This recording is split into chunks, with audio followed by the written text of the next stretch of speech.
Kader penggerak NU berteriak bubar. Kader penggerak NU berteriak bubar. Mari kita lakukan. Kader penggerak NU bersama-sama kita berteriak bubar. Kader penggerak NU semuanya bubar. Kader penggerak NU semuanya bubar. Mari kita lakukan. Kader penggerak NU bersama-sama kita semuanya bubar. Mari kita kader penggerak NU bersama-sama kita semuanya bubar. Siapa kita?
Assalamualaikum warahmatullahi wabarakatuh.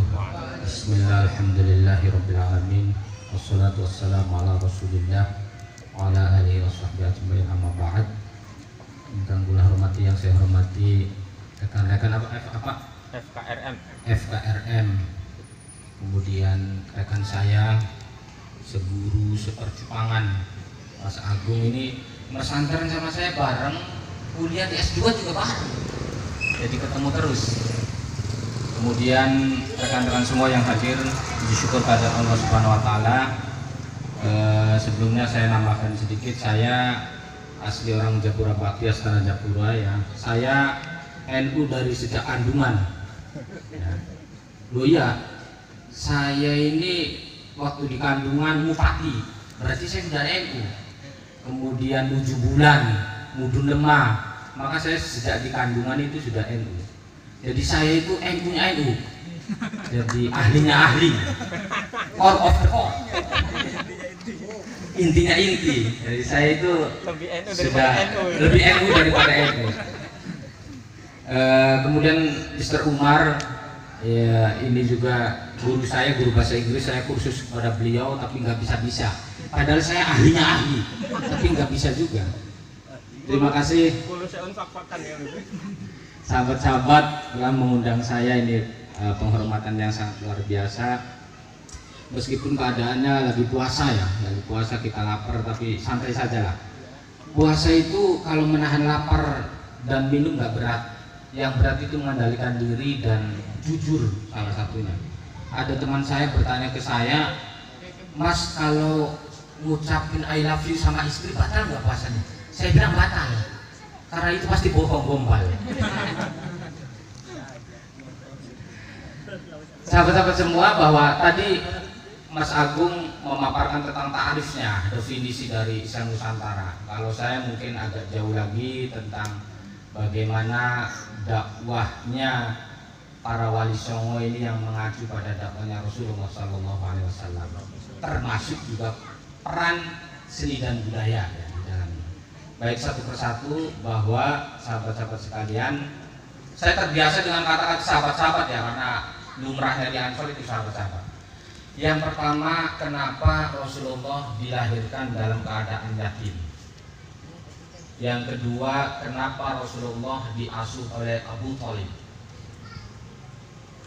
Padahal sahabat apa pamannya Rasulullah, Hamzah, Abbas itu lebih kaya daripada Abu Thalib. Abu Thalib itu miskin, kemudian anaknya banyak. Kenapa kemudian Rasulullah diasuh oleh Halimatus Sa'diyah di kampung Adli? Ini adalah semua perangkat dalam rangka bagaimana Rasulullah menjadi pribadi yang kuat sebagai pengemban risalah untuk menyebarkan ajaran dari Allah Subhanahu wa taala. Orang yatim maka dia akan terdidik mandiri sejak kecil. Dia tidak tergantung oleh ayahnya. Yang kedua, ternyata Abu Thalib adalah orang yang sangat disiplin terhadap anak-anaknya. Dan juga sifat kesederhanaannya Abu Thalib ini menjadikan karakter Rasulullah orang yang tidak banyak neko-neko. Kenapa kemudian Rasulullah dididik oleh Halimatus Sa'diyah di kampung Adi?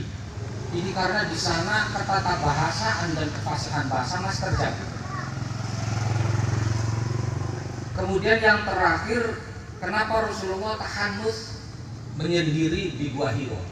Ternyata beliau dalam rangka merenung. Perenungan yang panjang ini kemudian memunculkan kepekaan yang luar biasa terhadap kehidupan sosial masyarakat Arab pada saat itu.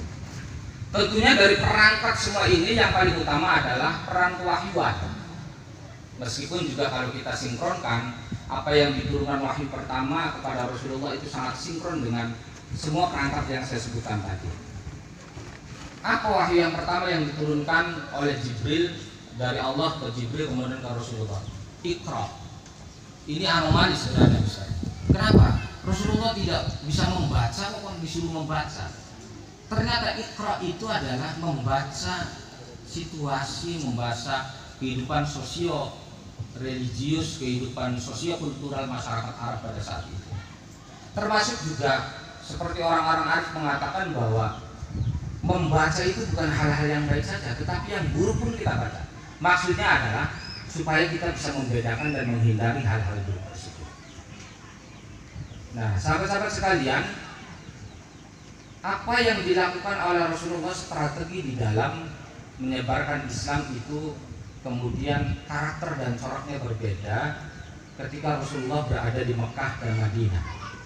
Ini akan disinkronkan kenapa kemudian dakwah yang dilakukan oleh para wali songo di Nusantara seperti itu. Ini menurut saya mengacu pada Rasulullah SAW. Yang pertama, Rasulullah ketika di Mekah, maka beliau fasenya dengan mengumpulkan keluarganya. Kemudian juga dengan sembunyi-sembunyi